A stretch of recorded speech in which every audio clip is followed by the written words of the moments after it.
அனைத்து ஆன்மீக நண்பர்களுக்கும் அடியேன் சுவாமிநாதன் ஜோதிடரின் அன்பான வணக்கங்கள். நம்ம யூடியூப் சேனல்ல உங்களுக்காக நிறைய ஆன்மீக தகவல்கள்லாம் கொடுத்துருக்கேன். அந்த வரிசையில் இன்றைக்கு நம்ம யூடியூப் சேனல்ல குழந்தை பேறு இல்லாதவர்கள் இந்த கோவிலுக்கு வந்து தொட்டில் கட்டி முருகனை தரிசித்து வழிபட்டு வந்தால் விரைவில் குழந்தை பாக்கியம் கிடைக்கும். அப்பேற்பட்ட பெருமைக்குரிய ஆலயத்துக்கு தான் இன்னைக்கு நான் உங்களை இந்த பதிவில் கூட்டிட்டு போறேன். அது மட்டும் அல்லாமல் இந்த பதிவு திருமணமாகி நீண்ட நாட்களாக புத்திர பாக்கியம் இல்லாமல் ஏங்கிக் கொண்டிருக்கும் தம்பதியர்களுக்கு சமர்ப்பிக்கிறேன்.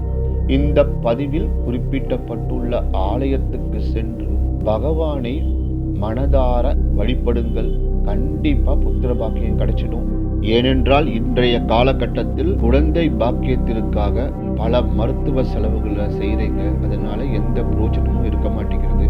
பதிவுக்குள்ள போறதுக்கு முன்னாடி நம்ம யூடியூப் சேனல்ல யாரெல்லாம் சப்ஸ்கிரைப் பண்ணலையோ சப்ஸ்கிரைப் பண்ணுங்க, ஷேர் பண்ணுங்க, லைக் பண்ணுங்க. நீங்க ஷேர் பண்ணீங்கன்னா எல்லாருக்குமே நம்ம ஆன்மீக தகவல் போகும்.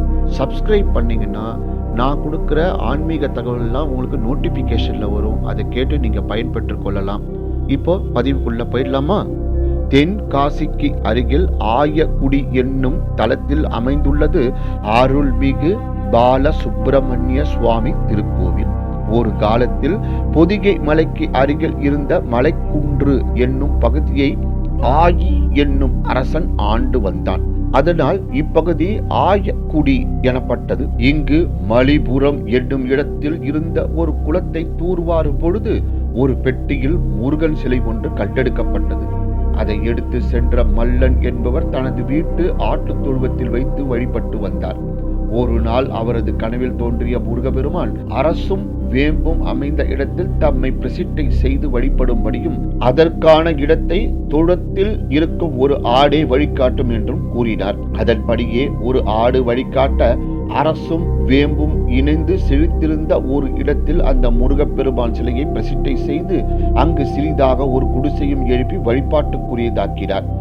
பிற்காலத்தில் பல்வேறு காலகட்டங்களில் பலராலும் இக்கோவில் மேம்படுத்தப்பட்டது. இக்கோவிலில் முருகப்பெருமான் ஒரு முகமும் 4 திருக்கரங்களுடனும் அருள் பாலிக்கின்றார்.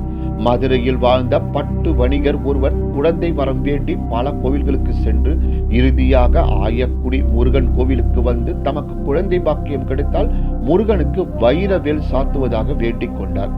அவரது வேண்டுதல் பலித்து அந்த 10 வணிகருக்கு குழந்தை பாக்கியம் கிடைத்தது. ஆனால் அந்த வணிகர் தனது வேண்டுதலை மறந்து போனார். ஒரு நாள் முருகப்பெருமான் அந்த வணிகர் மனைவியின் கனவில் தோன்றி அந்த வேண்டுதலை நினைவூட்டினார். அதை அந்த பெண் தனது கணவரிடம் கூற அந்த வணிகர் முருகப்பெருமானிடம் மன்னிப்பு கோரியதுடன் வைரவேலையும் சாத்தினார். அத்தோடு தாம் இருக்கும் வரை ஆண்டுதோறும் முருகப்பெருமானுக்கு படிப்பாயாச நேவேத்தியம் செய்வதாகவும் வேண்டிக் கொண்டார்.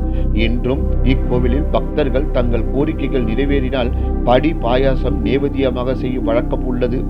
ஆயக்குடி முருகன் கோவிலின் படிப்பாயாசம் பிரசித்தி பெற்ற பிரசாதமாகும். இத்தலத்து முருகன் குழந்தை பருவத்தினன் ஆதலால் சுக்கு, சீரகம் மற்றும் வெல்லம் கலந்து செய்யப்படுகின்றது. இதை அனுமன் நதிக்கரை படித்துறையில் அமர்ந்து அருந்தினால் குழந்தை பேறு வாய்க்கும் என்பது பக்தர்களின் நம்பிக்கை. குழந்தை பேறு இல்லாதவர்கள் இந்த கோவிலுக்கு வந்து தொட்டில் கட்டி முருகனை தரிசித்து வழிபட்டு படி பாயாசம் பெற்று சாப்பிட்டால் விரைவில் குழந்தை பாக்கியம் கிடைக்கும். இந்த பாயாசத்தை பக்தர்களுடன் இணைந்து முருகப்பெருமானும் அருந்துவதாக ஐதீகம். நன்றி, வணக்கம், வாழ்க வளமுடன்.